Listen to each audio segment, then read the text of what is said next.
हरे कृष्णा मित्रों। आज मैं आप सभी के लिए लेकर आई हूँ बृहस्पतिवार की व्रत कथा।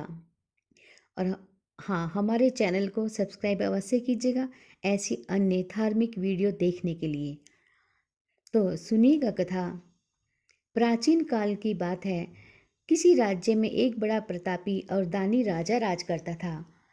वह हर गुरुवार को व्रत रखकर दीन दुखियों की मदद करके पुण्य प्राप्त करता था। परंतु ये बात उसकी पत्नी को अच्छी नहीं लगती थी। वह ना तो व्रत रखती थी और ना ही दान पुण्य में ही कोई विश्वास रखती थी। इतना ही नहीं, वह राजा को भी ऐसा करने से हमेशा रोकती रहती थी। एक समय की बात है, राजा शिकार खेलने के लिए वन गए। घर पर रानी और दासी थी। उसी समय गुरु बृहस्पति देव साधु का रूप धारण कर राजा के दरवाजे पर भिक्षा मांगने आए। साधु ने जब रानी से भिक्षा मांगी तो वहां कहने लगी, हे साधु महाराज, मैं इस दान पुण्य से तंग आ गई हूँ। आप कोई ऐसा उपाय बताएं जिससे कि मेरा सारा धन नष्ट हो जाए और मैं आराम से रह सकूं। इतना सुनकर बृहस्पति देव ने कहा, देवी, तुम बड़ी विचित्र हो। संतान और धन से कोई दुखी होता है क्या? अगर अधिक धन है तो इसे शुभ कार्य में लगाओ। कुंवारी कन्याओं का विवाह कराओ, विद्यालय, बाग और बगीचों का निर्माण कराओ, जिससे तुम्हारे दोनों लोग सुधरें। परंतु साधु की इन बातों से रानी को खुशी नहीं हुई। उसने कहा कि मुझे ऐसे धन की आवश्यकता नहीं है जिसे मैं दान कर सकूं और जिसे संभालने में मेरा सारा समय नष्ट हो जाए। तब साधु ने कहा, अगर तुम्हारी ऐसी ही इच्छा है तो मैं जैसा तुम्हें बताता हूँ तुम वैसा ही करना। गुरुवार के दिन तुम घर को गोबर से लीपना, अपने बालों को पीली मिट्टी से धोना, राजा से हजामत बनाने को कहना, भोजन में मांस मदिरा का प्रयोग करना, कपड़े धोबी के यहाँ धुलने दे देना। इस प्रकार 7 बृहस्पतिवार करने से तुम्हारा सारा धन नष्ट हो जाएगा। इतना कहकर साधु के रूप में श्री बृहस्पति देवता अंतर्ध्यान हो गए। साधु के अनुसार कई बातों को पूरा करते हुए रानी को केवल 3 बृहस्पतिवार ही बीते थे कि उसकी समस्त धन संपत्ति नष्ट हो गई। भोजन के लिए राजा का परिवार तरसने लगा। तब एक दिन राजा ने रानी से बोला कि हे रानी, तुम यहीं रहो, मैं दूसरे देश में जाता हूँ, क्योंकि यहाँ पर सभी लोग मुझे जानते हैं, इसलिए मैं कोई छोटा कार्य तो नहीं कर सकता। ऐसा कहकर राजा दूसरे देश में चला गया।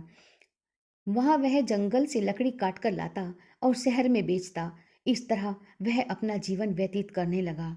इधर राजा के परदेश जाते ही रानी और दासी दोनों ही दुखी रहने लगी। एक बार जब रानी और दासी को 7 दिन तक बिना भोजन के रहना पड़ा तो रानी ने अपनी दासी से कहा, हे दासी, पास ही के नगर में मेरी बहन रहती है।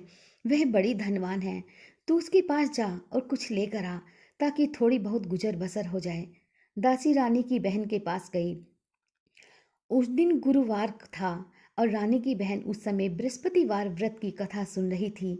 दासी ने रानी की बहन को अपनी रानी का संदेश दिया, लेकिन रानी की बड़ी बहन ने कोई उत्तर नहीं दिया। जब दासी को रानी की बहन से कोई उत्तर नहीं मिला तो वह बहुत दुखी हुई और उसे क्रोध भी आया। दासी ने वापस आकर रानी को सारी बात बता दी। ये सुनकर रानी ने अपने भाग्य को कोसा।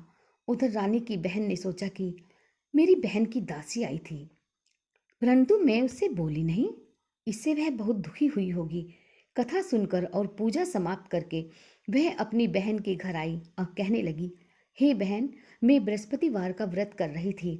तुम्हारी दासी मेरे घर आई थी, परंतु जब तक कथा पूरी होती तब तक न तो मैं उठती और न ही बोलती हूँ, इसलिए नहीं मैं बोली। बताओ दासी क्यों आई थी? रानी बोली, बहन, तुमसे क्या छुपाऊं, हमारे घर में खाने तक को अनाज नहीं। ऐसा कहते कहते रानी की आंखें भर आई। उसने दासी समेत पिछले 7 दिनों से भूखे रहने की बात अपनी बहन को बता दी।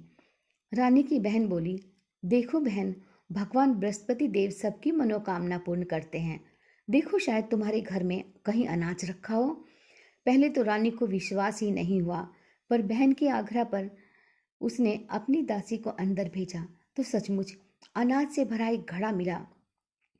ये देखकर दासी को बड़ी हैरानी हुई। दासी रानी से कहने लगी, हे रानी, हमको भोजन नहीं मिलता तो हम व्रत ही तो करते हैं, इसलिए क्यों ना इनसे व्रत और कथा की विधि पूछ ली जाए, ताकि हम भी व्रत कर सकें। तब रानी ने अपनी बहन से बृहस्पतिवार व्रत के बारे में पूछा। उसकी बहन ने बताया, बृहस्पतिवार के व्रत में चने की दाल और मुनक्का केले की जड़ में अर्पित अर्पित करें तथा दीपक जलाएं, व्रत कथा सुनें और पीला भोजन ही करें और पीले ही वस्त्र पहने। इससे बृहस्पति देव और भगवान विष्णु प्रसन्न होते हैं। व्रत और पूजा की विधि बताकर रानी की बहन अपने घर लौट आई। 7 दिन के बाद जब गुरुवार आया तो रानी और दासी ने व्रत रखा। वह गुड़साल में जाकर चना और गुड़ लेकर आई। फिर उससे केले की जड़ तथा विष्णु भगवान की पूजा की। अब पीला भोजन की चिंता को लेकर दोनों बहुत दुखी थे, क्योंकि उन्होंने व्रत रखा था। इसलिए बृहस्पति देव उनसे प्रसन्न थे। वह एक साधारण व्यक्ति का रूप धारण कर 2 थालों में पीला भोजन दासी को देकर चले गए। भोजन पाकर दासी बहुत प्रसन्न हुई और फिर रानी के साथ मिलकर भोजन ग्रहण किया। उसके बाद वह सभी गुरुवार को व्रत और पूजा करने लगी।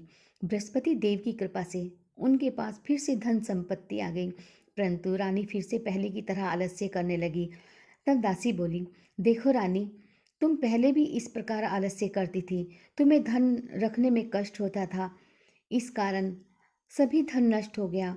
और अब जब बृहस्पति देवता की कृपा से धन मिला है तो तुम्हें फिर से आलस्य होने लगा। रानी को समझाते हुए दासी ने कहा कि बड़ी मुसीबतों के बाद हमने ये धन पाया है, इसलिए हमें दान पुण्य करना चाहिए, भूखों को भोजन कराना चाहिए और इस धन को शुभ कार्यों में खर्च करना चाहिए। इससे तुम्हारे कुल का यश बढ़ेगा, स्वर्ग की प्राप्ति होगी और पितृ भी प्रसन्न होंगे। दासी की बात मानकर रानी अपना धन शुभ कार्यों में खर्च करने लगी। इससे पूरे नगर में उसका यश बढ़ने लगा और राजा भी घर वापस आ गए।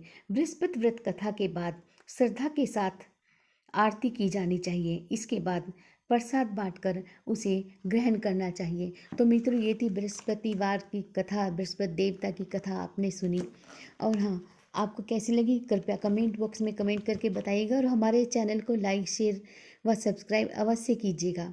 फिर आती हूँ किसी अन्य धार्मिक आध्यात्मिक वीडियो के साथ। राधे राधे।